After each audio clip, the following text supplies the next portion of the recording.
WWE Games on Twitter posted the following tweet yesterday asking, "How would you design an ambulance match for future WWE games?" We thought we'd give it a shot and came up with the following suggestion. First off, you don't necessarily need to have this as a separate match.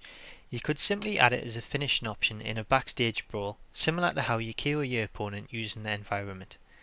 Now, if you go to Hallway South and you switch the camera around, you'll see there's already an ambulance backstage. A simple solution would be to make this work like the other interactive objects backstage, such as the walls, crates, or the doors.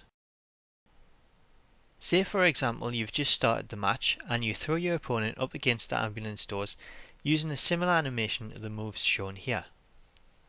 Using this simple animation but up against the ambulance is a start, but you could go one step better and set any direction plus the grapple button to execute a second animation similar to the ones used in the doors, like so.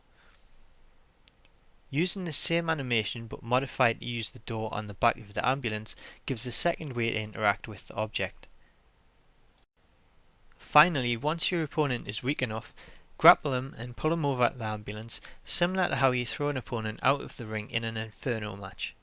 From here you could either have them fight back if they're not weak enough, or switch to an ending sequence of throwing them into the back of the ambulance and it driving off.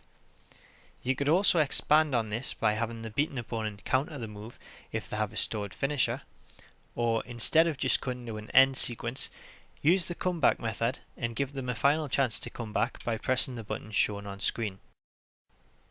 Obviously this doesn't just have to take place backstage. You could use the exact same methods with the ambulance parked on the entrance ramp, at ringside, or to either side of the ramp. This way players aren't limited to a backstage moveset and have access to weapons from under the ring, which would make for a much better match leading up to the finish. Now this is just our opinion, so what do you think of it? Maybe you've got a better idea of how to do it, so if you do, why not leave a comment or video response below, or if you like our method, why not send it over to Corey on Twitter.